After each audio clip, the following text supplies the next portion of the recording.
Are you looking for a better way to play player props or daily fantasy sports? Well, look no further than Prize Picks. Prize Picks is the leading over-under daily fantasy game. Why? Because it's so easy to use and win. You can make your picks in under 30 seconds and win up to 10 times your money in one day. Right now, we have a special offer for our viewers and listeners of the 7-Footers podcast. All you have to do is sign up now and use the promo code 7Footer. Prize Picks will match your first deposit up to $100. Yep, that's right. They'll match your first deposit up to $100. So, join the over 150,000 others who found a better way to play and download the Prize Picks app today.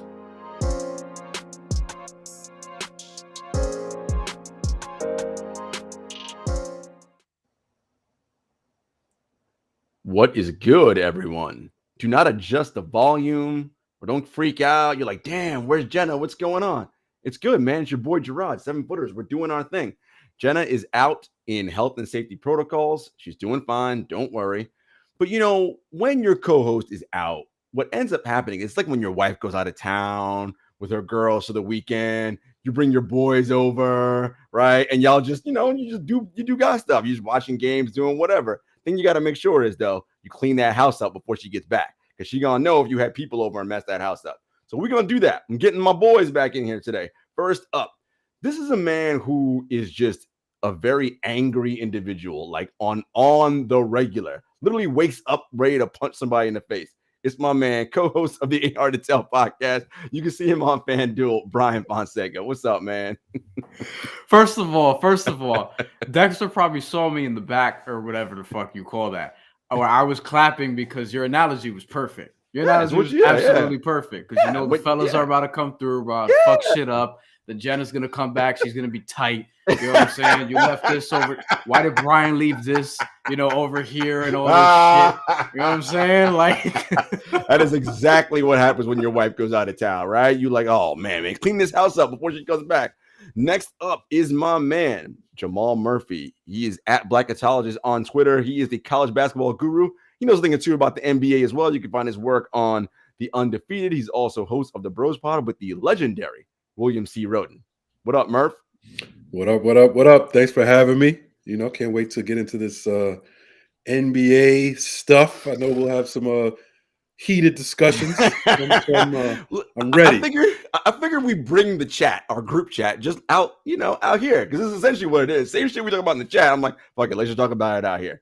And last but not least, doing double duty, producing the show and going to be offering his expert opinion. Now, usually he's on my side in most arguments. Hopefully that continues. Is my man Dexter Henry. He is the co-host with Brian Fonseca of the Ain't Hard to Tell podcast.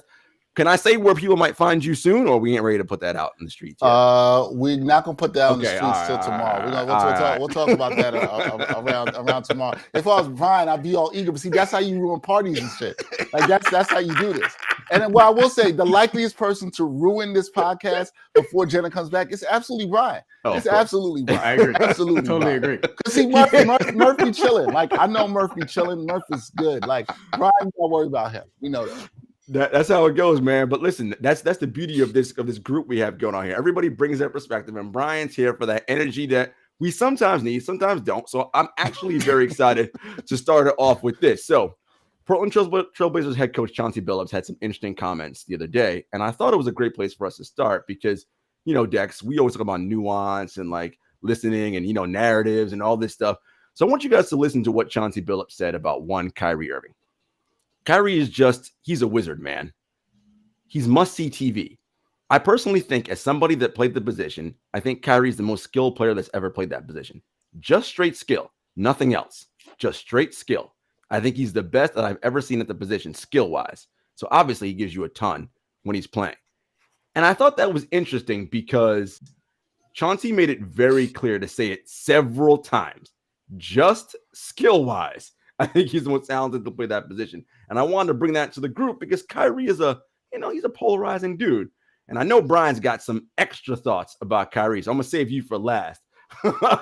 So, Murph, what did you think of Chauncey's position on Kyrie as the most skilled position, a skilled player to play point guard? Just skill, nothing else. Yeah, I'm not really buying it in terms of him being the most skilled player ever to play that position. He's probably up there. Tremendous handle. So if you're talking about skill, I guess you're talking about that. Great shooter. He's not the greatest passer at the position by far. So, and that's a skill also. So that's where I would have. I mean, there's guys like Magic Johnson passing wise, and that's a tremendous skill he had. So I would beg to differ on him being the most skilled ever. Maybe he was just trying to butter him up before the game. Have him out there a little loose, trying to do a little too much. You know what I'm saying? And Kyrie definitely took the bait with his response afterwards. So it's interesting. You said passing, and how do you measure passing? Because I think a lot of people who got upset about this is like, he's not even a better passer than Russell Westbrook, and I'm like, y'all tripping. Yeah. Like, total assists are not how I judge passing. That is not a stat that you measure passing with. Because if I pass every time I know someone's going to get a bucket, that doesn't make me a great passer. That means I know how to get assists, right? To pad my stats. I do think Kyrie has actually excellent court vision, right? And can make excellent passes. And we've seen it. But Dex, what do you think about that position that Chauncey had about Kyrie? I mean, I'm not going to go that far to say he's the most skilled ever. I don't think it's crazy. Like, I know I call him Hotep handles, right? Because his handles crazy. We know his handles are crazy, right? We know this, and he's very skilled with the handles. I don't think he's a bad passer. I wouldn't call him an elite passer.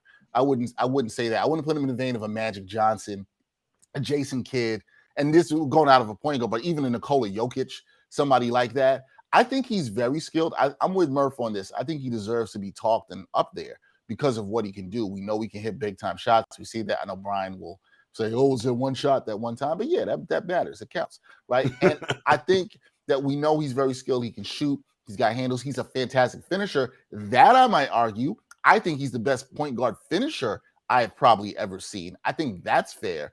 But if I'm going to call him the most skilled, I'm going to say no, but I don't think Billups is crazy for this. Like, I'm not going to get mad about this and say, oh, man, he's wilding out on this thing right here. But I would just pass it on to Brian, who still thinks Kemba is better than Kyrie. Well, we'll see what he says about that. Well, before we even get to Brian, right? For me, if I'm looking at skills on the basketball court, other things I think about shooting, dribbling, passing, and I think about footwork. Those are the four things I think about that matter to basketball skill. And I think Kyrie is elite at all of those things. Look, his layup package and his finishing ability, insane. From 0 to 10 feet, which is the land of the giants in the NBA, from the rim to 10 feet out. That's where all the big people hang out, okay? And scoring oversized in the NBA is the hardest thing to do.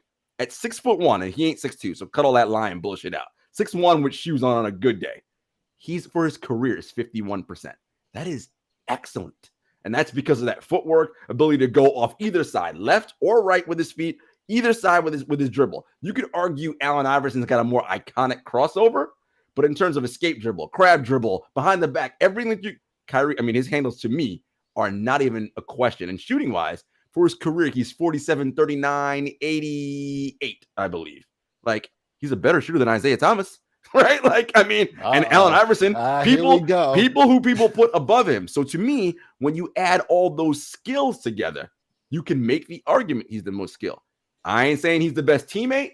I ain't saying he's the best winner. And Chauncey made that clear several times. He said just skill. And I think you could make that argument. But watch Brian bring up other stuff that ain't got nothing to do with that. Before Brian says one thing, I do want to say one thing. We want him to be highly skilled and, all around. But he's one thing we know that he's not skilled at, and that's getting that vaccine. We know that for sure. He's not skilled at that. He definitely is skilled.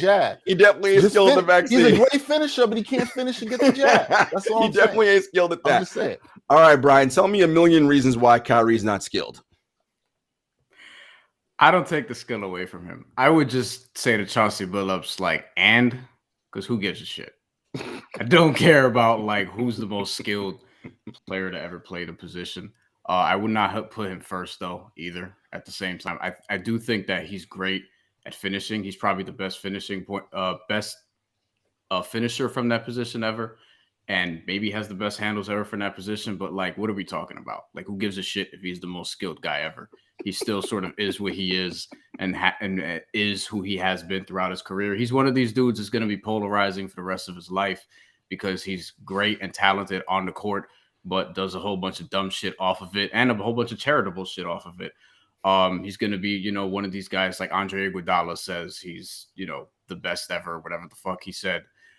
Because he's so skilled at what he does. And, players respect players who could do things that they can't, but they also respect assholes. And I'm not saying Kyrie is one necessarily, but, maybe he exhibits the behavior of an asshole from time to time, I would say.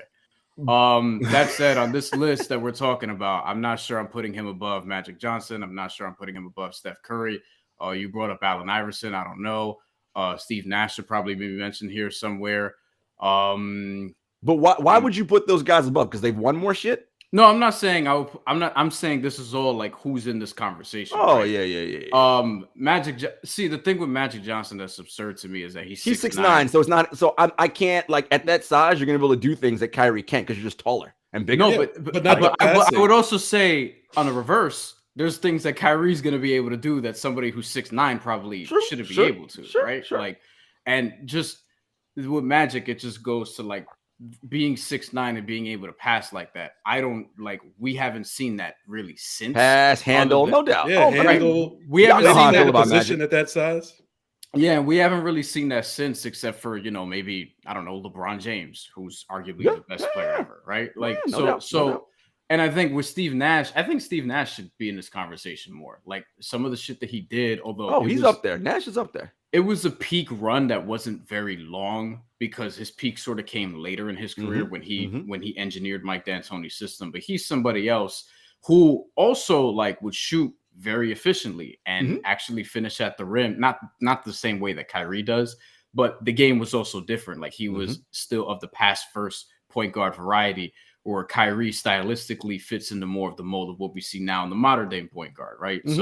But I say all that to say, like, I just think this is not us having it, but I think generally speaking, when people talk about this, it can be a dumb conversation because I am somebody who looks at basketball and says, like, I don't care about only skill. Because if we were only talking about skill, then this would be NBA 2K, and this is not NBA 2K. This is real life.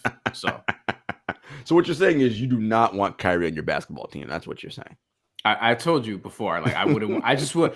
He's great, talented, or whatever. But when we eventually do our draft of drafting the best, whatever amount of players in the NBA, because we're going to do that, right. I'm not taking him in that draft. That's all I'm saying. So it's interesting, right? So one of the conversations I love having with Coach Thorpe on True Hoop is if we need to have, and I'm not saying Kyrie's on this list, but if we need to have our best five to go up against the Monstars for the fate of the planet, how are you picking your five, right?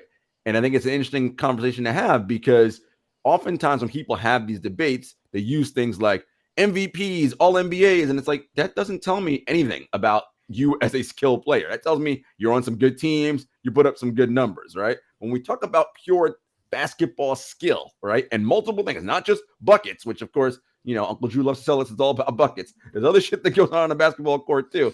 I think it's interesting when we're having these conversations, what are the things we look at to measure how talented and how good someone is at the sport of basketball, right? And it's not just raw counting stats. It ain't just MVPs. Those aren't the things that tell us that, right? Like, you got to be able to look at other things to tell you whether or not somebody's good. I just thought that Chauncey's comments were interesting. And you can make that argument. And that's not, to me, that's not out of left field. It's not crazy to say that. I think that Kyrie would try to befriend the Monstars and wouldn't play on the team that we would try to play. I actually think that he would try to be one of them and be on that team and shit.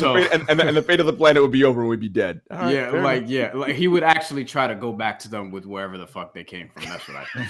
And I don't even I think y'all are kind of with me on that too. I mean, I think he would if their planet was flat. I think he would after that for sure. I think so. It was flat and had no backseat. He might already be part of that team. He might have been sent here by the Monstars to fuck us up ahead of time. Well, I would explain the balance video. I'm gonna leave that alone. Not even gonna say anything on that. Yeah, he probably was. All right, fellas.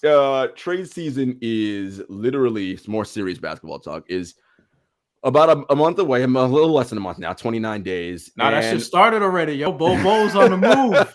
What you mean? Shout out, free Bol, who everyone knows I'm a fan of his on this podcast. We'll see what happens in Detroit. Just want to see him play. That's it. That's the big thing. We will see that for sure. Detroit stinks, so he should get all the run in Detroit because they stink. Story on that coming tomorrow. And they're trying to lose, so do that. what team, when teams are looking at the trade deadline, and the reason why I brought this up was because the Atlanta Hawks GM, Travis Schlenk, had some wild comments over the weekend where he's basically like, I don't know if I should have brought this whole team back. I was like, damn, son. He said, we have 2 opportunities to make some moves. That's at the trade deadline and on draft day. What that says to me is that if your name is not Trae Young, you may want to call some movers and start packing some shit up in your boxes because you might be on the move come next month. And that includes John Collins, who, even though they're committed to him long term, that's a contract that you could move, right? Because he's super talented and people want to have him. So with that thought in mind and in that vein, as we're looking at NBA trade deadline, what are some things we could see from a team like Atlanta? Look, Atlanta, and I said this a bunch of times, I'm going to say it again. To me, they started the year with the wrong energy. When Trae came out with it's hard to get up for the regular season after what we've accomplished. My dude, you got to 1 conference finals in your life. What you mean all we've accomplished? Like, that ain't guaranteed stuff. And that kind of tone, to me, set a bad precedent for the team all year. Because they just, if you watch them play, they look like they just out here trying to outscore teams. They ain't trying to guard nobody. They seem like they're just waiting, like they're veterans. We're waiting until April. They keep this shit up. They ain't gonna play in April at this rate. So if you're Atlanta, and I'll start with you, Murph, what would you do if you're Travis Schlenk? Are you trying to make some moves? What's going on? Because I don't think it's a Nate McMillan problem. This isn't a Nate issue. No. I think you make some moves. I think it's addition by subtraction with this team. They just have too many of the same type of guys, the same age, young guys who are still trying to find themselves in this league, still have a lot to prove. And I think that's what they're worried about. They're going out there trying to get their own numbers, trying to, increase their own status within the league. And they're not, they don't really know how to play together, and they're not trying to play together at this point. When you remember the run they made in the playoffs, they had a lot of guys injured. Hunter was injured. He was in and out. Reddish was injured. So there was more space for, there was only a certain number of guys they had that had to play and had to produce. And I think they have to go back to that. I think you have to make a decision between Herter, Reddish, even Hunter. You got to move 1 or 2 of those guys and come up with like a core of 6 or 7 guys that you're going to roll with. And I think, you'll get better production. Even this year, the times they played well, they've been shorthanded. Mm-hmm. That's when they played their best. And that's including without Trae Young. They won the other night without Trae Young. Mm-hmm. So, I think they just have too many guys who want the ball, want to do the same thing. You got guys like Bogdanovich and Gallinari, too, who play that same wing position. You got to make some kind of moves. All right, Brian, what you think? Don't be trading my boy Herter. No, not necessarily, but they have to do something, right? Like we used to talk about this in a different way with the Boston Celtics for a while, where it's like, all right, you kind of have too much talent and need to consolidate some stuff in order to clear up some space for some other guys to produce. Like, you can have too many guys who are like good enough to be in your rotation, and you can have too much depth. And I think we saw that with the Hawks because, to Murph's point, like you would see them play well without a couple guys on their roster. Like DeAndre Hunter, for example, is someone who's been injured a lot. Cam Reddish was somebody who was injured last year, and then we saw him play during the playoffs for a little bit, and it was like, oh, okay, this is interesting, but they clearly didn't need him for that playoff run. So that's why the thinking was like, all right, can they sort of move a couple of pieces? They seem like this prime trade team, and now I'm not really sure which direction they're going to heavily go in, because I thought that the run last year was a little bit fluky, just a little bit, because I do think that they also benefited from some injuries in the Eastern Conference. And they also had, the Knicks, who I think that they were a team like the Atlanta Hawks benefited from not making it to the bubble and having all that rest, which we saw last year. And then after that, they took advantage of the Philadelphia 76ers, which we don't need to get into that conversation. Somebody, who's on that team. But I would say, but I do think they're legit, right? I just think that going to the Eastern Conference Finals kind of fooled some people into thinking like, oh, naturally the next step is that they're going to get to the NBA Finals. And it's like, nah, dog, the East is very, very, very tough. And the Atlanta Hawks probably got a little bit too full of themselves in that regard too. So the Hawks have talent. I still think that they have the requisite pieces to someday get to the finals in the near term. They're talented enough. But to Murph's point and to your point, they got to move some pieces, right? So I'm thinking lean into the defensive identity, roll the dice. Look, Hunter's been injury prone so far, and that's a dangerous dice to roll. But if that's the one I'm going to keep, and I'm going to move Reddish because Reddish can shoot it, man. Like he's proven that. And how many teams need a 6'7", wing type dude who can just get buckets. He can do that. All right. Dexter's wearing a shirt of one team right now. Well, exactly. So I would move Reddish and the Lou Williams, Clint Capella, and Danilo Gallinari. Those are all deals that got 1 year left, maybe 2 at the most. You can always move those guys. I would get off those contracts quickly and see what you can do there and keep the core of Trey, John, and DeAndre Hunter with Herter as maybe your starting 2 or your 6th man. But Dex, what do you think the Hawks should do? Well, look, they need help because they are what they are, right? Like we like to look at the numbers, and they are 28th in adjusted defensive rating and 2nd in adjusted offensive rating. So you know where that puts you? In the middle of nowhere, right? Not good. Can't stop anybody. Can't get it done. I agree with Brian. I think Cam Reddish is their best trade piece. I think they've got to look to move him. I mean, I don't even know what you're going to do with Hunter. Do you roll the dice to see if you could package him in with something? Or do you want to lean into him because he's one of your better defensive players? I don't know. Good luck moving Gallinari. Good luck with that. That's not gonna be easy. You still might be able to move Lil Will, I think, because he can help a team.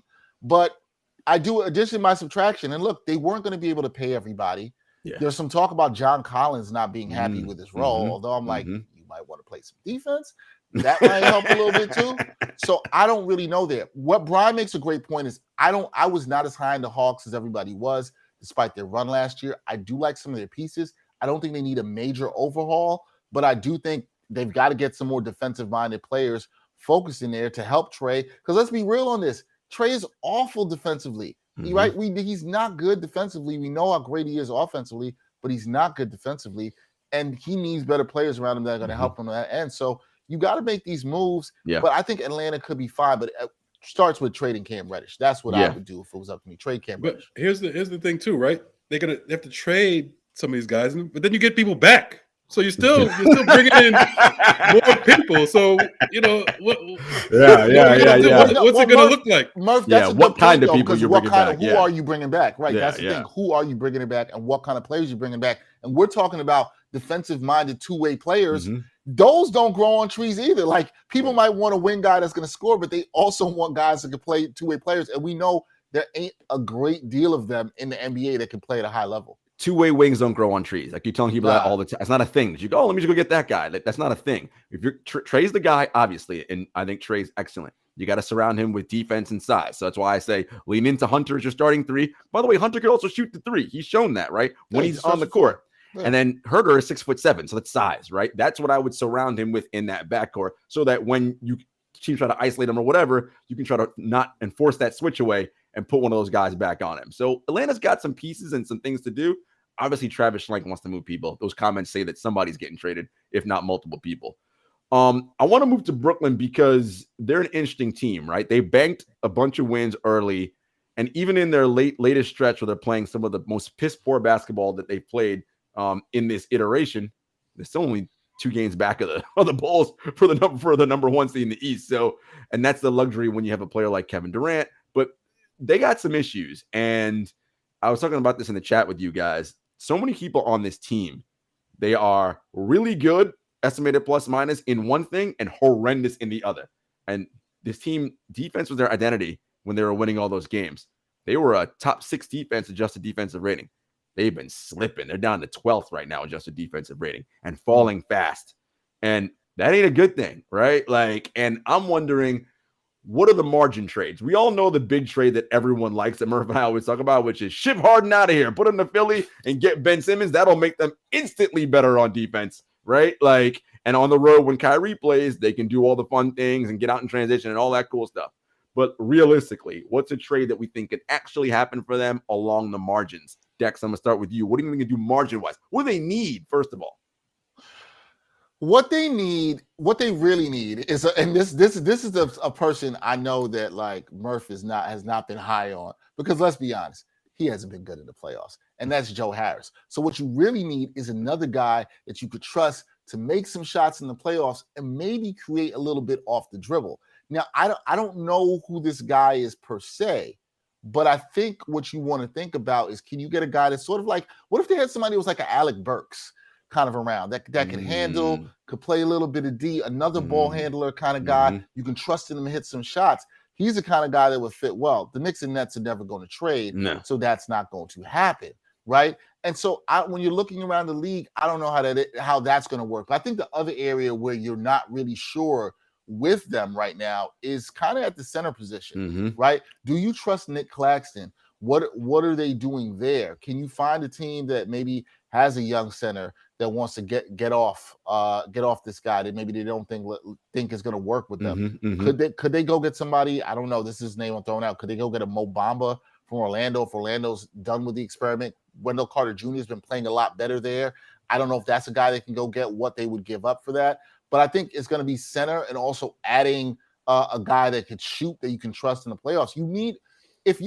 This all comes down to the fact that Kyrie can't play right now. He can't play home games, and he can only play on the road. That's another thing that makes it tough with these trades for the Nets, because it's like you need help when he's not there.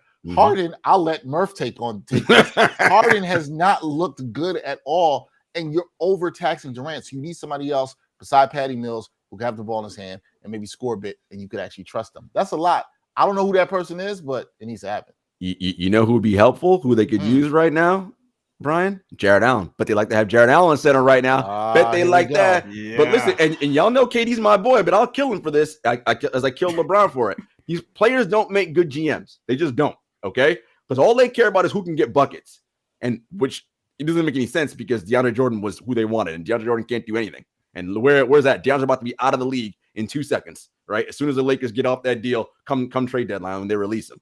Jarod Allen will be helpful. But Brian, what do you think the Nets need? Oh man, I don't know if they're gonna find everything that they need between now and the trade deadline. I don't know if anybody will, because I think everyone's just gonna have holes this year because of injuries, COVID, and no one has like perfect roster construction at this point, which makes this year fascinating. I think with the Nets in particular, though, the first thing I do think about is that center spot, because I do think they want to, it sounds like they want to upgrade from Nick Claxton, which is weird, as I said in the chat, because like sometimes he really comes, I like him too. Sometimes he really comes through for them, but then I could see on other nights where it's like, he's a little too raw for what they're looking for to build a championship level center or a championship level team to have a championship level center. Could they go and get, and would this even be helpful for them? Is there a deal to make with New Orleans and try to get Jonas Valanciunas? I don't even know how they can make the money work there, but is that somebody who could help them, right? And give them some toughness and give them some rebounding shit. We would be talking about him being a borderline all-star if he was on a team that we cared about, right? Because of the production that he's actually put down there.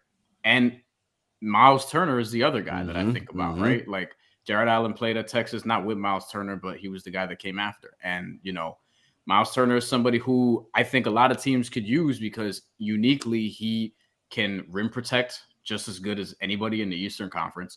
Is one of the best shot blockers in the league. It has been for a while. Is somebody who's gotten snubbed from all defense because his position is loaded there. And at the same time, he could also hit threes and give you some rebounding. He's not a great rebounder for his size, but part of that is because he's a great shot blocker. Right? Like if he was playing in a previous era, we might be talking about him getting 3.5, 4 blocks per game because guys would be driving in on him and he'd be swatting that shit away. Now, he's not perfect, but he would alleviate a lot of what the Nets need and other teams too, and what they're looking for. So I think that I'm thinking about a center that is more trustworthy night in and night out, and then things go from there. But what I'm worried about with their roster is like, are they going to run Kevin Durant into the ground? Yes. James Harden. Dexter knows, because I've been saying for at least 2-3 years, I'm like, look, the fall is coming, because he's kind of like a running back where he's, his game is high contact, taking all these hits, not someone who really takes care of himself. This is why people are getting on Luka Doncic early, because they're like, yo, we want you to be conditioned so that you can be very, very good. Stop showing up to training camp 260, 270 pounds, whatever the case may be. Like, and then with James Harden, it's like, yo, you're entering your mid-30s and there's potentially a max extension for 4 or 5 years on the table. Shit. And we're already seeing the beginning of a decline that I don't know how it gets turned around. So I think the Nets they're in a little bit of danger. So we'll see what happens. I just want to add, the danger is too that they just don't have a lot of trade assets. Like that's the other thing too, right? They don't have a lot of trade assets. They do have a player exception. There's 2 player exceptions. 2 player exceptions, right? And I was reading a bit of Bobby Marks' trade primer that came out today. And, there's some rumors about them possibly getting like Justin Holiday from the Pacers.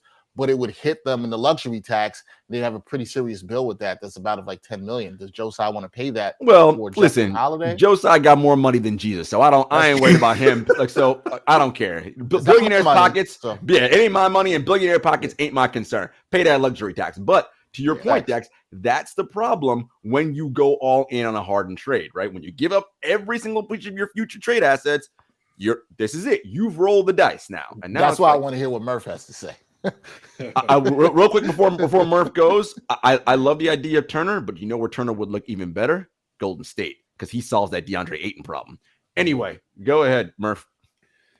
Yeah, I mean the Nets' problem is, you know, we're naming guys that would fit in, like a Valanciunas or you know, but these guys cost money, and remember they have 3 max guys on the team. That's the way this team is constructed. So they don't have the assets to do it, and we knew that when you put these 3 guys together, you knew when you have a team like that, everybody else has to be a role player that, you know, can do a little something. And I think that Marks did a great job with that. I love some of the role players they have, like a Bembry, like Aldridge, guys like that, Millsap, all these guys. You know, they Patty Mills, they're great role players, but they can't get you really a bucket when you really need it. They're not shooters, and you know, they have to rely on Claxton, who's a nice young center, which is really all they could get back with the money they have, is another nice young center. So is it worth, you know, Claxton's probably the best that they can do at this point. So, I mean, I think they're in a rut. You know, Joe Harris, you know, he's at least in the regular season, he would help. Okay, he would be very helpful getting them a better seed. Once you get to the playoffs, you know. But the problem is, you need this shooter because you don't have Kyrie for more than half your games. If you had Kyrie, then you know you have another shooter. Right now, they have one shooter. You know, you can run. They can run in a double KD whenever you want. And now Harden, and Harden is not even a shooter this year. Yeah. So I mean, I don't know where you go. I don't know where you go. Murph hit the nail on the head, right? Yeah. I say this in chat all the time. The Brooklyn Nets were constructed to have 3 players operate at an all NBA level. They have 1. And the problem is those 2 slots where the other 2 all NBA guys are, to Murph's point, they're not open. They're occupied by 2 dudes, one who only plays half the games, and the other one who's not playing at all NBA level. Well, that's $60, $75, $80 million stuck with 2 dudes who ain't doing shit. That's a problem. And you can't just say, all right, let me get rid of that and put 2. No. They're there, and they're staying there, which is why I love the idea, if you can, is we know Daryl Morey loves him some James Harden. Take it, hey, man. Be like, you take him. And if I'm Charles Marks, I say, all right, let me get back Ben, obviously. Let me get back Maxey and Tybalt. Lean into this defensive identity shit. Ooh. Lean all the way into that. I'll tell you what, I would love that for the Nets. I just wonder if Daryl Morey just, you know, still has the rose-colored glasses on for James Harden, or he sees what Murph, and I don't want to just put Murph on here. All of us are seeing where we like, yo, James Harden don't look that great right now. I don't know if I want to do this deal. You know what I mean? Like I can see Morey saying that. Yeah, I can see Morey saying the truth. Morey's like, I used to love him. I used to love him. I don't love him like that now. And Morey's also trying to hold out like as long as possible. Like I don't think that that's a trade that he's running to make necessarily. Like give the Nets of all teams, by the way. Well, this is why we said it, right? An intra-division trade is likely not happening. You're not going to help someone in your division get better. Like that's just not. Most teams don't do that. But you know, worth a thought. I want to move on to Cleveland because here's why. I don't think Cleveland should do anything because look, you won. Evan Mobley is incredible. Okay, that him and Darius Garland, and Jarod Allen, that is the future of your team. Sometimes people get too excited when they start off 2. And by the way, I want to be clear: Cleveland is excellent. Number 4 in adjusted net rating right now. Their defense is all the way legit. Okay, and Evan Mobley's doing way more on offense early than I thought he'd be able to do. I knew he could get there, but he's doing it super early. I love it. I think they're ready. The problem is you get too gassed on yourself being a little bit better than you thought you were going to be. And now you're like, all right, let's go make this move. And then you fuck it up. And now I think they should stand pat, see what you can do. See if you can hang on. I know the Rubio injury hurts and all that. I think they should stand pat. Don't trade any of these young pieces right now So I think they're good enough to find their way and sneak into, even let's say they drop, they can still make the play in. I'm standing pat if I'm Cleveland. What do you guys think? I'm gonna start with you, Murph. No, I agree totally with you. I think you don't do anything. You don't have to do anything. I mean, you're good. You're a good team already. You're right. They had the injury bug hit them pretty hard. Rubio was a big blow. Mm-hmm. I like the Rondo pickup. You know, I think he kind of, he's kind of like a Rubio type. You know, he's a veteran, great passer. It's only as long as he can stay on the court, which Rubio could. So that that's the difference there. But I don't rush to do anything. You're way ahead of schedule, like you said. Yes. You go in there, you make the playoffs, and even if you lose in the first round, that's perfect. Nobody was expecting that. Right. So right. I think you're good. Yeah, maybe you try to touch up, maybe get a veteran swingman if you can, but you don't give up anything. None of those. Yeah, anything major. I think Cleveland, they don't have to do anything. What do you think, Dex? Yeah, no, I'm with you guys on this. Cleveland's ahead of the course. Now, I thought Cleveland was going to be better than the 26.5 wins projected for them this year, and they're going to smash that in the next couple of weeks, right? But I don't know how good they could be. They don't need to jump the course at the timeline. I think too often teams do that, and then we do that in the media where we have these teams projected far. They've got a franchise player in Mobley, as we talked about. Murph was high on Mobley. He watches the college game heavy. I love watching Mobley. They're playing a different style. I love what they're doing with all their length that they have. Sure.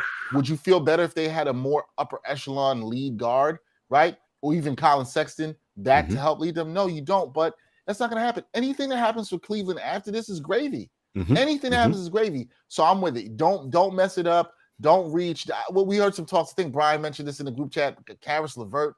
Come on. No. Chill. I like marketing too. I don't. Brian, we talked about this at the start of the season. We were like, we think it could work with 2 7-footers. It's working with 3 7-footers on the court.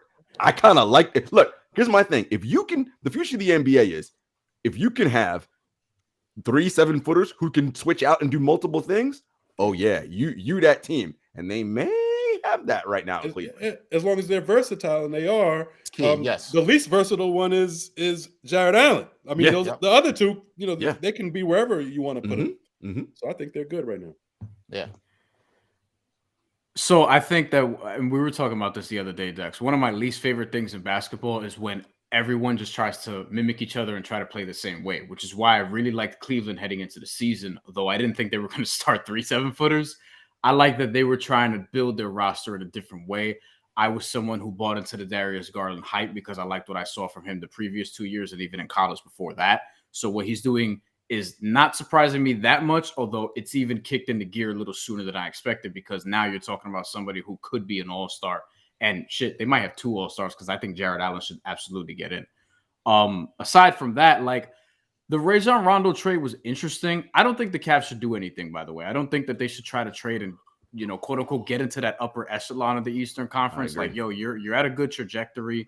I don't think you need to damage anything for your future. But the Rondo move was a good low risk move where it's like, all right, like, let's sort of keep this afloat, keep this going, and not let this Rubio spot be totally vacant. They traded Denzel Valentine to do it, who, I mean, I'm not going to slander the dude's name, but, I think the Cavaliers won that trade. I think the Cavaliers won that trade. Is basically he's a cheerleader. That's what he is.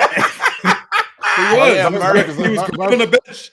A lot of energy off the bench. And then ain't nobody missing Denzel Valentine. And then aside from that, it's like I don't want them to necessarily trade Rubio, but I mean, he's in a contract year. Yep. And if that's the Karis LeVert trade, like him and a pick or two for it depends on what kind of pick. But him and a pick or two for Karis LeVert, like that's something where it's like, all right, if you're trying to upgrade that spot and sort of, help out a little bit. Listen, I love Karis, but is Karis the upgrade? Listen, I love Karis. No, but I just feel like. But here's the thing: who's better, Karis LeVert or an injured Ricky Rubio? Is the point, right? So I understand like them sort of looking at that move with the eyeball emojis. The thing to keep who's in mind, who's their 3? Okoro? Yes. Yeah, I'll take LeVert over that. That's the thing, like, and then does it become Rubio and Okoro for LeVert in some way? I don't know if the money works perfectly necessarily. I don't love how LeVert's played this year. That's my problem with that. Well, I don't blame him because Indiana, I feel like it's also a tough fit for him. But I'll wrap on this point. Like with Karis LeVert, he's also making $18.8 million next year. So there's that also. So you're paying for that. So I think that, look, if Cleveland wants to do that, I mean, look, as somebody who covered the Nets during the time, when people actually liked them and thought they were adorable, I think that seeing Karis LeVert and Jarod Allen again as teammates will be cool to see. Look at you! Look at you having the emotional ties, Brian. I mean, the emotions we associate with her, and misrepresentation, by the way. But what I will say is, but you know how it is. It's like people like teams more. It's like homegrown and all that bullshit. No, not even just homegrown, but like when they're on their way up, and then once they get up there, you don't like them no more because everybody else likes them. It becomes divisive. So I think that's what's happened to. I know some Net fans are like, man, like I want my team to win a championship, but I kind of don't feel the attachment to this team. Like before. Listen. Let me tell you about. It's like I get it, yo. It's just more fun to root for Karis LeVert than James Harden. Let me tell you about them Net fans. They ain't gonna be saying shit if they win a title. They're gonna be happy as fuck. All right, with whoever they got. I don't believe any of those people. You think I care who the Knicks win a title with? Please. I mean, like I could make this go really left with another analogy, but we ain't got time for that. We ain't got time for that. Let's talk about another team that was a preseason NBA title favorite. They were plus 400 to start the season. Yo, this team. Listen, let's get this out of the way right now. LeBron James is playing better than any 19-year veteran in the history of the NBA. We already talked about this. He may be the greatest player of all time. You know how I feel about that. Bow to the king. Chill. He's one of three dudes who can claim GOAT status in the history of this game. That's it. Point blank. End of discussion. However, the rest of that roster, dear God. And listen, I know Anthony Davis is hurt and all that, but that shouldn't still be why you guys, when LeBron, we talked about this the other day, Dex, when LeBron gets off the floor, they go from a plus 0.2 per 100 possessions to minus 15. They are atrocious when he's off the floor, and he can't play 48 minutes a night. He's too old for that. Like that, he can't be doing that. And they're not even that great with him on the floor. Well, that's what I'm saying. Yeah, even though he's been great. Yes, they're only plus 0.2 when he's on the floor. Is my point. Right. So, what possible moves could the Lakers make? GM LeBron. This is again. I gave Kevin Durant an F- for his moves. Same thing for you, my guy. F-. What moves can they do? Brian, what do you think? I think they're going to do well in the buyout market, maybe. But in terms who they get in the buyout? Who they get in the buyout market? Another old dude? Yeah, another 40-year-old dude. Who they get in the buyout market? But here's what I'm saying. In the buyout market, they're going to do well because they won't have to give up anybody, and they're the Lakers, so they'll just get somebody. I don't know how good the person. Wait. Getting somebody is doing well. Getting who? Who they gonna get? Because look at their roster right now. Like it like right now at this point, and looking at their team. Obviously, their roster construction was bad. We knew this. It's not even a surprise that, they're playing the way they're playing.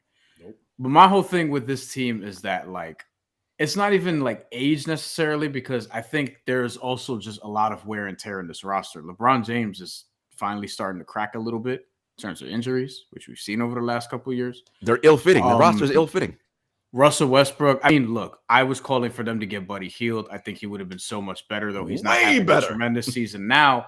I think he'd be having a better season than the Lakers, and I don't know how LeBron doesn't see that. He just sort of sees star and, is his own worst enemy in terms of roster construction at times. I think they'll get someone in the buyout market. I don't think they have a lot of trade pieces, though, because Kendrick Nunn, who still hasn't even played, is maybe their best trade chip along with Taylor Horton Tucker. And what are we really talking about there? They don't have any. What do we think Kendrick Nunn and Taylor Horton Tucker are actually as players? Well, if you ask Laker fans, nice role players. If you ask Laker fans, they'll think that they're getting a fourth star. You know what I'm saying? Like, we're looking at like 2.5 stars, maybe with them. I don't know. We'll see. Taylor Horton Tucker is an interesting dude. But other than that, it's like, if you go up and down the roster, like they don't really have shit to trade. What trade value does Austin Reeves have? Yeah, this is what I'm. Murph, what you think? Yo, he hit a game winner. You want him? Yeah, I mean I put him on the court for them. I'll tell you that much. He'd be playing a lot if I'm coaching that team because they don't have much else. To me, you got to blow that thing up. Like if you're being honest, they're not going to do that. Right. But if you're really being honest about how you fix the Lakers, you blow them up.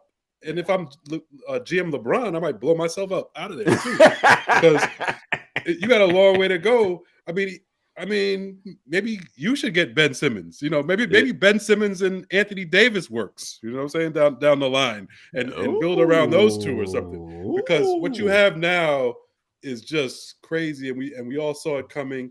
I mean, LeBron is great, but he's not the same guy. Even if he puts up the same similar numbers, we all the 2013 LeBron was intimidating. Best athlete on the court by far. That was 9 years ago. Never got his shot swatted. Never got dunked on. He was dunking on everybody. That's not him anymore. Now he crying when the Grizzlies kick his ass, right? He crying like, stop talking shit. You see other people jumping like him. You can't take it. You can't take it. You know what I'm saying?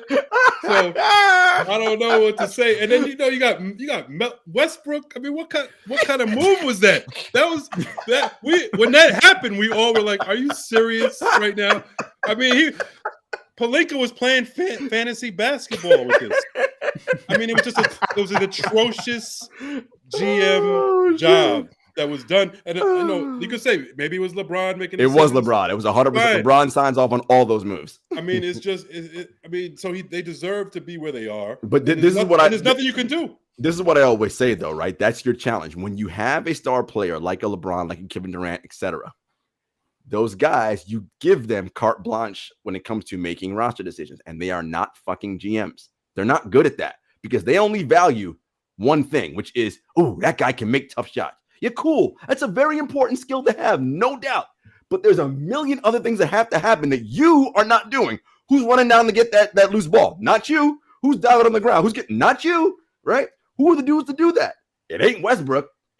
Listen, the Anthony Davis thing is the real elephant in the room here. But, look, they won their title. So it worked out. People think that multiple titles is something that it's an automatic. No, they won their one. Yeah, they got it. It worked. Over. I'm with Murph. Blow it up. Dex, what you think? Look, man. Look, glad it ain't my team I'm rooting for. They need to blow it up for sure. But the thing is, as Murph said, they're not going to do that, right? It's out in LA. They expect to win championships. They got the stars. It's Hollywood. You got LeBron out there. But, I guess what they got to do is they just got to lean all the way in. You got to believe in the king.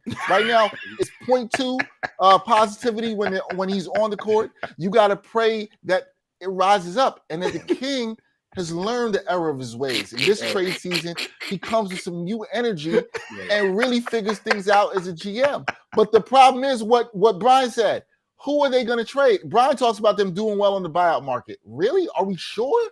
Like, who are they getting on this buyout market that they're going to get? Brian, I understand what you're saying. Brian's point is that it's the only avenue they can do. Because what are you getting back from Russell Westbrook? Nothing. Nobody's trading for Russell Westbrook. Shout out to Tommy Shepard with the Wizards because he fleeced them, right? Like, shout out to him there. He fleeced them on that. This is they can only pray they get somebody in the buyout market. But guys, are we confident they can get anybody good? Because I don't see it at all. So the question here is, do the Lakers need help? Yeah, obviously they definitely need help. Well, you know what they're betting on? They're betting on Anthony Davis comes back and is healthy, and then they're going to just roll with that. That's a wild bet, right? Anthony Davis comes back and is healthy. But Dex, you hit on it. Yeah. It's a delusional franchise. Yes, with delusional fans. Yes, and delusional players too. LeBron James, when they beat that struggling Atlanta team, who because before that they had beaten nobodies. Yeah, and then they beat Atlanta. And at least Atlanta's like a decent team. Like you said, they were good last year. So you look at that like, oh, and LeBron to the press is like, see, he basically was telling the press, see, I told you guys, just wait. We're going to get it together. And then that's why he was so mad against the Grizzlies when they came in, because LeBron himself thought that they had turned the corner. And he was like, wow, we are getting smacked right now. He was crying. He was crying in that Grizzlies game, getting mad. Stop talking shit. It's like, come on, dog. Jarod, you did make the point that I said, that their only hope is that the return of Anthony Davis, who leads the league in trips to the locker room, the only hope is that he is sort of like this midseason acquisition. But we're not just hoping for him to return. And we're not just hoping for him to stay healthy, Murph. We're also hoping that he does something like this.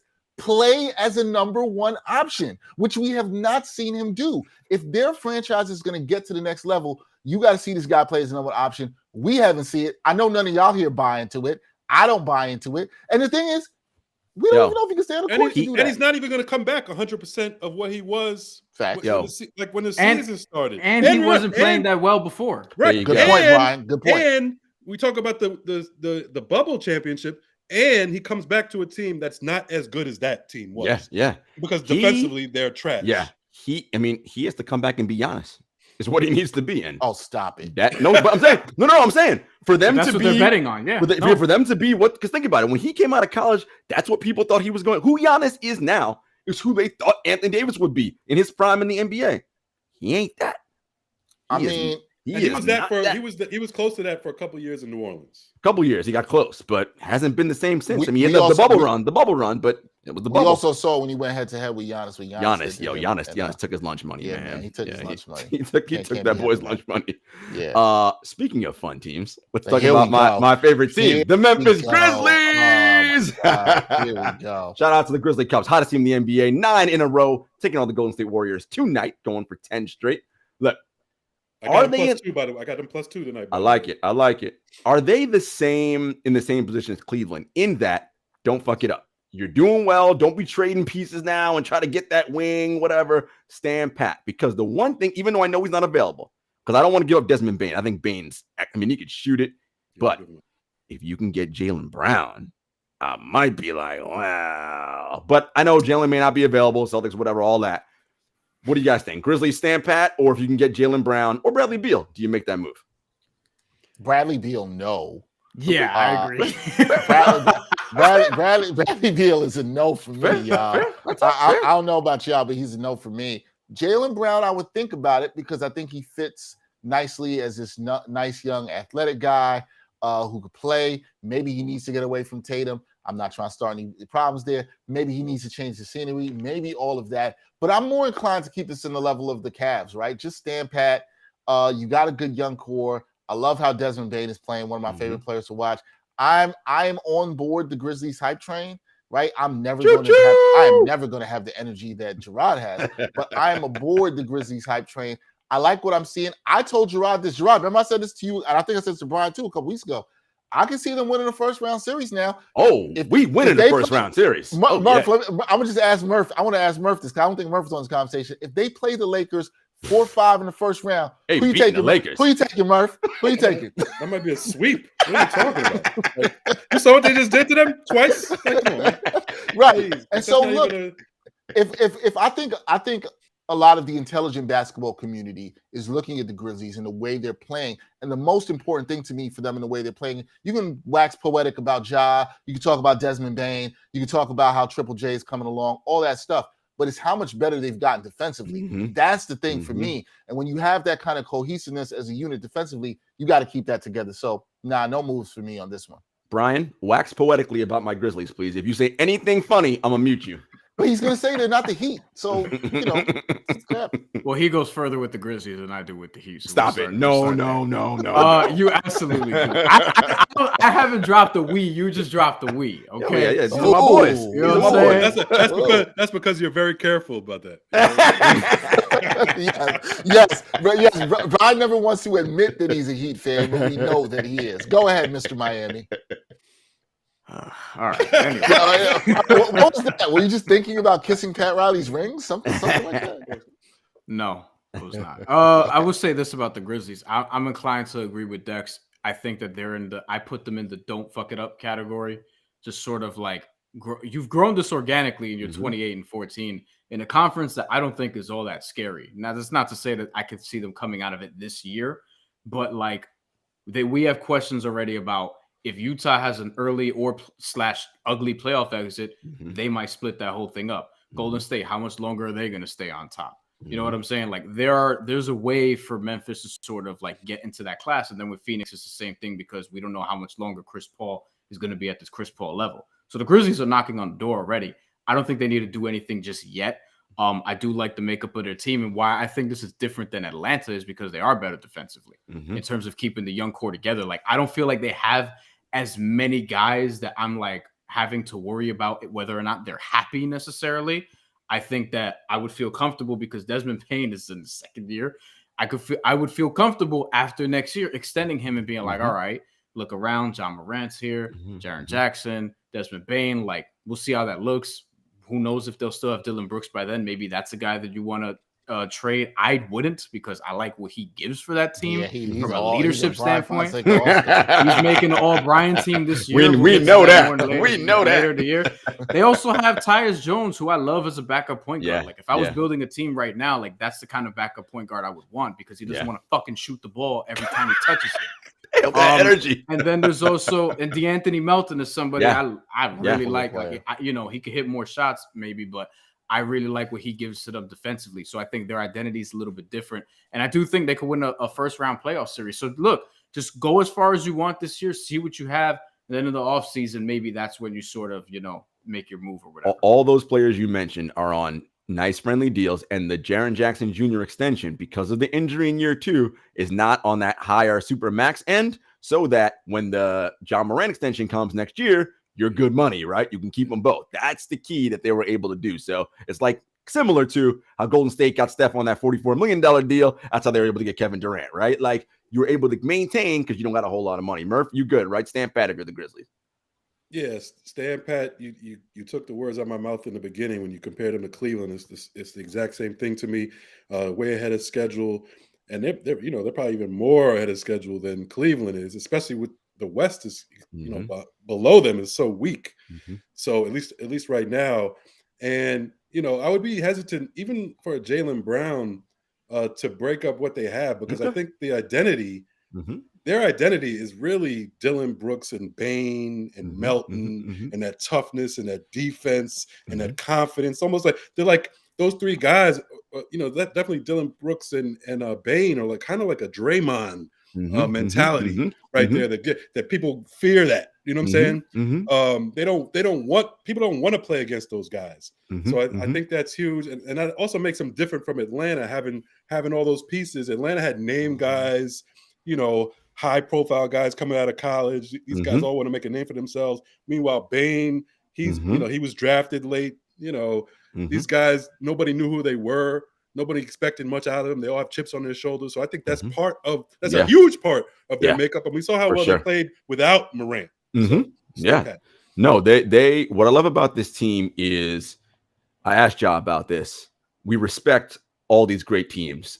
When we play against Kyrie and KD and Brooklyn and this team and LeBron, we respect those guys, legends of the games, but we don't fear anybody. And I was like, oh shit, look at you talking tough. Like, and that's how you got to play ball, right? Like, respect them because of what they've done, but it's like, yo, I'm gonna kick your ass though.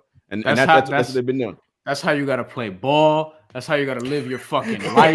That's how you got to operate. Like, but this is why I like John Morant, and I don't want him to get hurt because the way he plays, like, oh man, he scares me so much. But yo, he has Dylan Brooks, like, they have the perfect amount of fuck you in them that I like. They do, right? They do. That's what I want. I hear Dexter laughing over there. No, but it's true. When you ball, and when you go up against LeBron, like when LeBron started barking back at them, they didn't back down. They were like, "No, stop us. We busting your ass." Like, cool. Like, and that's how you got to play. You can't have that back down in you. All right, last two teams we'll talk about because the Knicks. I don't want to put them in this category. Let's do Portland first and the Knicks. I'm over Portland. Look, either sit Dame for the rest of the year or trade him. Figure out what you're doing because I don't know what they're doing. I'm done with that team. How do you guys feel about Portland? Murph, I'll start with you. Yeah, I don't care too much about Portland. I think you just rebuild. I mean, it's obvious for everybody to see. Dame should it's time to move on. You're not going to win there. Definitely. And then you got guys who you got Anthony Simons. Look what he's doing. That's your future. We kind of knew that he was in the waiting and he could do this kind of stuff. So it's not. I think what we're seeing from him now is real, and we'll see that moving forward. But yeah, rebuild, keep him, keep a couple other guys, and keep Simons, keep Nazir Little. Everybody else, shit, y'all could all go. And maybe if they can still get Ben, maybe not now because Lillard might not be able to play this year. Who knows? Yeah. Who knows if they can even get Simmons at this point? Where you at, Dex? Yeah, well, that's the thing too. Now with Lillard possibly not being able to play this year, which makes me mad about Portland. Y'all should have blew this up since 2019. That's why I'm over them, because this is a while ago. They should have blown this up. And when you heard all the rumors of Ben Simmons for Damian Lillard, which is a trade I think that made a ton of sense for both sides, that's something you need to get done. But the longer they stretch this out, the worse it's going to be for the franchise. If you can get yourself a young star like a Ben Simmons in there right now, you do that. Get some shooters around him. I think they could be okay. Whether you're the biggest Ben Simmons fan or not, but right now, come on, man. Like, it's just time to move on. The longer they're dragging this out, there's guys I'm looking at a team the other night, and it's like I'm watching Nurkic play, and I'm like, what are you doing? Like, I don't even like what he's doing. He looks confused out there. Nobody's playing for each other. Seeing the young guys like Simons, you said, who we knew had talent, Nasir Little. Yeah, let's see those guys playing cook. I'm over it.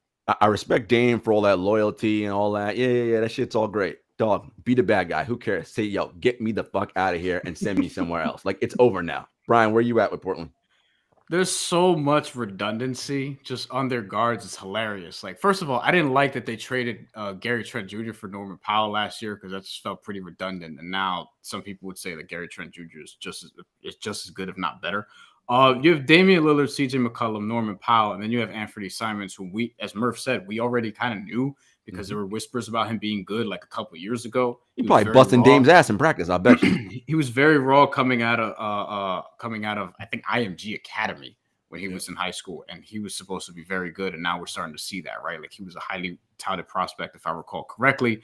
They just signed Dennis Smith Jr. for the year, so that's like 5'6'3" guards that they just have on their roster that just want to score. Like, yeah, obviously, I think that they should, they should have really done this. I wouldn't say 2019, Dex, because 2019 was the year that they went to the Western Conference Finals, so they have to see a year after. Oh yeah, I guess, but that's why I was saying that, because I knew it was a fluke. Fluky, yeah, it was a fluky year. But what I'm saying is, it wasn't realistic. It was going to happen. I get that. Yeah. A team realistically, like, they weren't going to do that, and then, but now, like, I think that it would have been the perfect time before the year because you had a coaching change. And then shortly after that, you've had changes in the front office. So now it seems like it's going to happen, and you're probably not going to get as much value for certain guys as you should. I don't even know, but how do you go about it first? Like, what's the first domino to drop? I almost feel like what we think they're going to do one thing, but I almost feel like they're just going to trade Norman Powell, try to get stuff for him, and maybe even trade Simons and just keep Damon CJ and try to run it back and build around. 100% what they're going to do.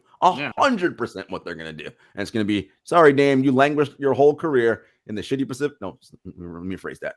The lovely Pacific Northwest for the shitty Portland Trailblazers. All right, this is what's going to happen because Jody Allen wants to sell that team. Let's not make no mistake about it. We got a little drop in the chat here. Kobe Altman got his contract extended through the 2027-2028 season. Look, Kobe's deserved it, man. When LeBron left, people were like, yo, the Cavaliers are a disaster. What are they going to do? Got Evan Mobley, baby. You got Darius Garland. You got some guys. You got Jarod Allen. As we said, the future's looking bright. Kobe, don't do nothing stupid. Just stand pat. Don't trade none of them dudes. You're fine. Shit, you're probably going to make the playoffs at this rate, the way y'all playing. So just keep it there. All right, Dex. Change. Yeah, for sure. We're going to let you kick off the Knicks. Look, the reality of the situation is that Julius Randle hit his peak and his outlier year last year. I don't know that that's ever going to get replicated again. And we're seeing it this year. It's just not happening. He's having some dust up with the fans. They getting on him. Bro, this is New York. When you know how they do here. They need to get RJ's development this year has made me very, very unsettled, and I don't like it. Although he did play a little better recently, hit that game winner. Quickly, I like him. Obi Toppin's got to play more. Look, the Knicks overachieved potentially last year, and now I think they're kind of rounding into more of like what they actually are, which is a middling team. What do you think? All right. So here's the thing. The Knicks, maybe they overachieved last year. Maybe they did. But the thing I think where people are getting a little bit too crazy about stuff is the Knicks are in the same exact spot that they were last year after 41 games, 20-21. You know what helped turn their season around? A trade for Derrick Rose that helped spark them and get a lot of play. They don't have Derrick Rose right now. He might come back. I'm not sure there's much the Knicks can do. I'm not sure there's stuff they should do. My opinion, what they should do is keep it going with the young talent they play. Find a way to get some more playing time for Obi, who absolutely deserve it. I'm not saying get Randle up out of here because that segment of the Knicks fan base, y'all are ridiculous. Now, has Randle been as good as we needed him to be? No, for sure. He is not. And he's looking a little soft in how he's dealing with the fans. Not really a fan of that at all whatsoever. Do they need help? Yes, but I think sort of the help is the internal development. I think we sometimes don't value that enough. We're talking about that with Memphis, although I think those teams are already there, and even Cleveland. Let these guys get that experience. I think the experience mattered for the Knicks last year, in getting those wins and playing in the playoffs. But now it's time to trust the young guys a little bit more. Tibbs has done a little bit of that. We're seeing Quickly get some minutes, especially in crunch time. We're seeing Grimes get 20 to 25 minutes a game. Would like to see some more for Obi. Those things are the things I look about as a Knicks fan where it's going to help them. Don't make a move. Don't go get Miles Turner. What's that going to do for you? Going to keep you in the second round exits all the time? Ain't nobody trying to see that. Build something here and let the young dudes develop. And if the Knicks don't even are as successful as they were last year, it's probably not that bad of a thing. Like, that's my thing. It's not the end of the world here if they don't get to 45 wins. We always think the success has to be incremental, and then the next year they're supposed to win 45, and then here and here. So, look, could they be a player, Jarod? I don't know how you guys would feel about this. If you could tell me, somebody, I believe it was Brian that mentioned this about them possibly going for Cam Reddish, a guy that can help them with outside scoring. That's rumors right now. SNY is reporting that. What would you have to give up to get Cam Reddish? Because I would be intrigued with that. What would I have to give up to get Cam? Yeah. Now, here's the thing. Let's think about this. Shit. Please, I'll do that right. Please, shit him up now. What did you say? He said Knox in a pick. Please. I mean, but if you're Atlanta, why would you want Knox? Travis Schlenk ain't doing that. No, you want the pick if you're Atlanta. They're probably gonna wave Knox after that. You know what I'm saying? So you're saying basically you're saying a pick for Reddish. Well, we know that if Atlanta's trading Cam Reddish, they're expecting a first round pick, maybe 2. 100%. Yes, maybe I think Travis said 2. By the way, shout out to producer Greg Alcala, who's out here. You know, Greg's one of these emotional Knicks fans. You're like, every time something goes wrong, trade him, send that dude away. It's like, look, man, y'all are who y'all are. All right, Tibbs got to play the young dudes more. Obi. I am concerned about RJ's development, though. Murph, what are you seeing out of RJ development-wise? Like, I thought this year he'd be – the 3 was money last year. What the fuck is going on now? Yeah, I'm a little worried about RJ, especially how the season has gone so far. But he has picked it up in the last 3-4 games.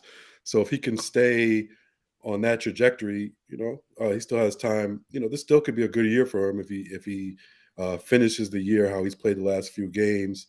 I mean, yeah, the Knicks – It's tough to see what they could do to get better. The trading Randall thing is funny, but I mean the way, and this is just now happening. And I'm somebody who likes to get out in front of things, catch things early. And it's very early. It's only 1 game since he did that thumbs down to the fans, but he looked like Ben Simmons out there last night. If you watch, he did not want to shoot. He passed up open shots. He was dribbling around. He was like, "Let me get a triple-double so these people don't notice." Like, wait, y'all saying the New York crowd broke him? Y'all saying he broke? I mean, not yet. We don't know yet, but I'm just saying I want to get out in front of it early. That last night was a sign. Okay, I'm not disagreeing with you. Murph has reason upon what he saw last night, which I saw the same thing. I think he did other things in the game that helped him as well.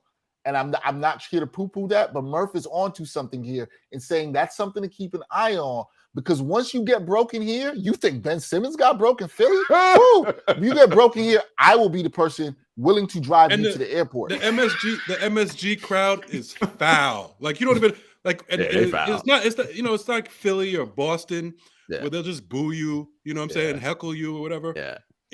In MSG, when he gets the ball, you just hear grumbles. You know what I'm saying? Like the whole crowd just grumbles. Yo, Murph. That's even worse. That's even worse than getting booed. They're probably talking slick to his wife and his kid. If they're doing that, I'm never gonna co-sign that. Come on, Dex. You know what I'm saying? Like, come on. They probably wilding. You're right. And the worst thing I ever saw a fan do to a player was at MSG. It was to an Rondo player. Yes. Rondo, what they do? Yes. Yeah, this guy cursed out Rondo, talking about his mom before game. This was 2010, game 3 or 4. Knicks are playing the Celtics. I'm there. Rondo's warming up, and here's the thing about it: the guy's cursing out Rondo, mother effing this, blah blah blah blah blah. And I looked over, and his kids are there. And Rondo turns to him and is like, "Yo, you do this in front of your kids?" And he just went back to shooting, which the dude felt real shitty, and he just like left the area. Yo, wait, these fans be wilding sometimes. Did he look like, all right, he white dude, right? Obviously, right? He was. Okay. Knicks jersey over a t-shirt? No. If I remember correctly, he was wearing like a gray hoodie or something. Oh, okay. That would have been my second guess. I would have guessed Knicks jersey over a t-shirt with a ball cap. You know what I'm saying? Brian, are you stereotyping right now, Brian? Stereotyping, man. You stereotyping. I'm probably right though. I'm not blaming you for stereotyping. But is anybody else? Because I think Murph brings up this great point. I just want to say that because I really think it's a great point, Murph. I'm not saying get Randall out of here, and I know you weren't saying that either, but I do think it's something to watch about how he handles the crowd here. I do think that's something to keep an eye on. And if you can't get that done, then you weren't built to play here anyway. Last year, you talking about we here, and now the fans are like, we out. And you're not, we don't see you here. And if you ask me, that was part of his problem, even up to this point, even before the thumbs down thing. He's been struggling with the crowd. Yeah. You know, New York, I mean, we all know New York is a different beast. Yeah, man. Okay? Any sport, it doesn't even matter. You know, it's just like people talk about all these other places. And the fans they all listen, we will let you know here. And if this crowd gets to you here and breaks you, it's a wrap. Brian, I'll let you wrap on that real quick.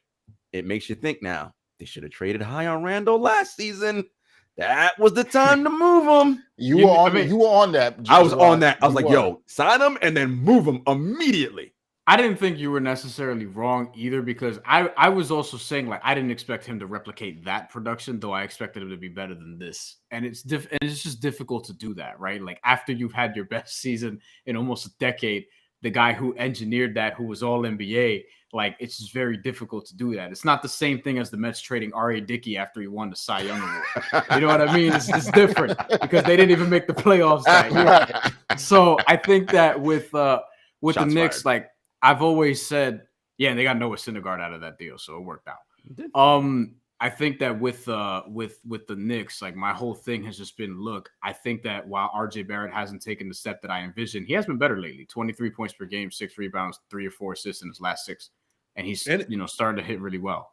And there's going to be a vacuum because of Randall. You see, who's been the man the last couple of games when Randall is also struggling? RJ has kind of stepped into that. So and to your point, and to your point in the chat, you made a great point the other day when you said, well, Randall's struggling, but they never gave him the keys. That's the thing. Said, but he was a second round pick. You might need to do that. Yeah. Second overall pick. Sorry.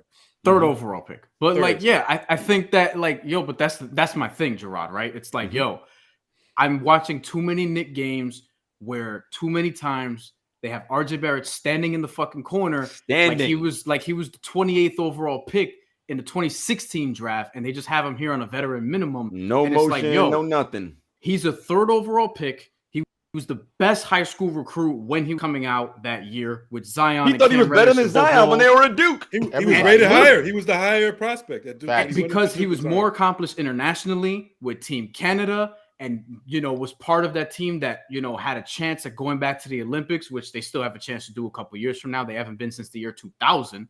And they have a lot of good players. Like, he's somebody who is serious. Like, I saw him when he was playing at Montverde here at Nationals on the floor with Jaren Jackson Jr. and Scotty Barnes and all these other dudes. He was the best player there that was here, both years that he was here, which is crazy. That's saying a lot, seeing how good Scotty Barnes and Jaren Jackson are right now. All those other dudes was good. And, fucking Jaren Jackson was on La Lu. La Lu was stacked the year that he was there. Like, they were the best team in the nation. They won the whole shit.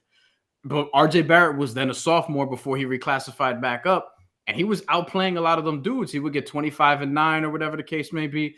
And it's like, I get pissed off whenever I see Julius Randle get the ball at the top of the key, and then he starts, and I'm looking at RJ just sort of stand there. If he had pockets, he would put his hands in them or whatever. And it's like, all right, so I guess I'm just going to be a spot-up shooter for this possession. It's like, see what you have in your 3rd overall pick from a couple years ago, who's only 21 years old. That's the other thing. He's still mad young. He's very young. Look, this is on Tibbs, right? A lot of this is on Tibbs. I still think he's a future all-star and could be a star, but you have let's see it. You have to play through him more. Well, maybe you drafted him very highly. Steve Nash is very high on him. I mean, obviously this is Godfather, all that, but Nash is like, RJ's the goods, man. Listen, Tibbs has got to do something better. Leon Rose and William Muskie in that front office. Man, y'all got some work to do. Shout out to producer Greg. He's like, how's RJ supposed to develop when you take the ball out of his hands with Randall, Fournier, and Kemba? He should be the number 2 option. I mean, he should be the number 1 option, maybe. He should be number 1, I think. If Randall ain't been the last couple games. If Randall ain't doing nothing, which he isn't, right? Like, it's time to give the keys to RJ and let him do his thing. You know what? That could just be the answer. That could just be the help the Knicks need. Diversifying, right? Changing something up. RJ gets the ball in his hands more. His playmaking has been pretty good. We've seen that. He's been playing downhill. Maybe that's the trade that you need. And just give him like whatever many more possessions. Stick Randall in the dunker spot a little bit more. See what the fuck happens. And it's like, let him roll to the rim and shit. It's like, it's better for your long-term future because 100%. It's like, all right, we just experienced the best season that Julius Randle's going to have, and we saw what that did, et cetera, et cetera. Right. Now, if he could stay like all-star, borderline all-star level, great. Now let's see what turning this over to RJ would do. By the way, extension eligible after this year. Oh, yeah. So you should be getting the answers to these things. Free RJ Barrett. And the thing with Randall that we all question whether he could keep up is the shooting and the scoring. He can still give you that other stuff. He could be a Ben Simmons type because he can pass. He can't pass. He can rebound. He can handle the ball. He can bring it up. He can shoot too. Kind of stuff. Look, he already got paid, right? So, I mean, come on, dog. Like, if we know this, you being the number one option ain't working, let's do something different. All right, folks, we're going to wrap on this. Top fives, because everyone loves top fives. Okay, who are your top 5 teams in the NBA right now? We're going to start with you, Dexter Henry. All right, are we going 5 through 1? 5 through 1, yep. Going 5 through 1? 5 All through right. 1. At number 5, I got the Utah Jazz right now. Coming in number 5, even though I still don't think they will do anything in the playoffs. At number 4, I'm going to put the Brooklyn Nets, although they're slipping down. I could have put them out of this right now. 3, got the Chicago Bulls. 2, Phoenix Suns. Number 1, got the Dubs. I like Warriors. What you got, Murph? Top 5. I got at 5, I got the Bulls. At 4, I got the Miami Heat. Woo. Oh, are you Brian? Brian pandering. and I'm projecting what I think is going to be. Who I really think is going to do something. At 3, I got Phoenix. At 2, I got Miami. And at 1, Golden State.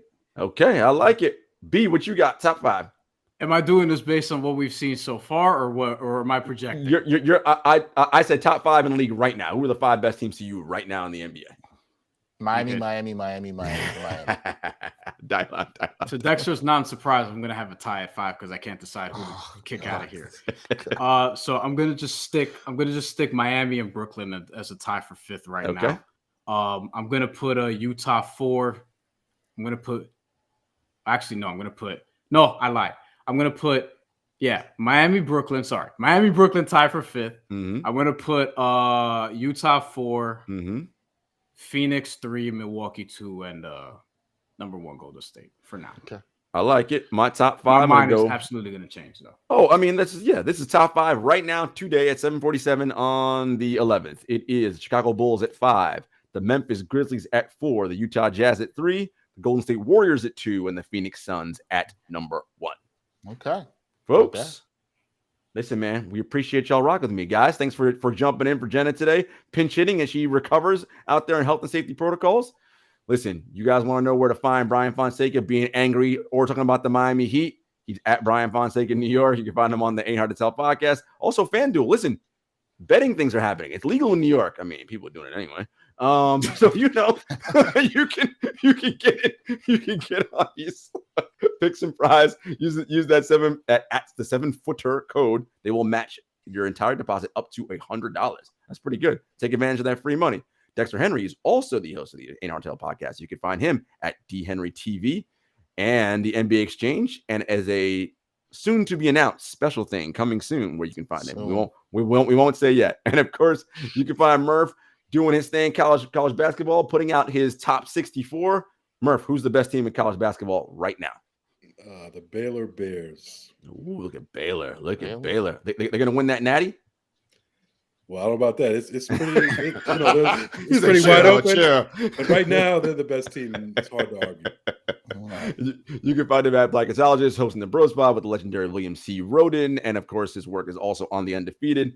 As always, guys, you can find us on Twitter at SevenFootersPod, on Instagram at SevenFootersPodcast, at JS Hector on Twitter. And until next time, peace. Peace.